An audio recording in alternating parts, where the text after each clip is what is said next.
কি গো মা, 8:30 বাজলে এবার খেতে দাও, খিদে পেয়ে গেছে গো। 7টা বেজে গেছে? হ্যাঁ 8:30 বেজে গেছে। মা দাঁড়া, দিয়ে দিচ্ছি বাবা। এখনো তুমি কুটনো কুটছো?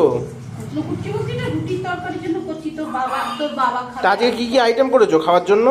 আজকে কি কি আইটেম করেছি দাঁড়া। তুমি বলো না, আমি বন্ধুদেরকে দেখিয়ে দিচ্ছি। না আমি দেখাচ্ছি দাঁড়া, আমি তো তোর খেতেও দেবো। পটল ভাজতে দিয়েছি তো। কয় পটল ভাজা কেমন হচ্ছে দেখি। গোটা গোটা করে এরকম পটল ভাজা হচ্ছে।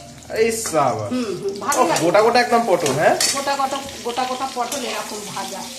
আর হয়েছে আমার এই যে ডাল সেদ্ধ করেছি, তাতে কাঁচা পেঁয়াজ আর কাঁচা লঙ্কা দিয়েছি, আর কাঁচা তেল দেবো। মুসুর ডাল।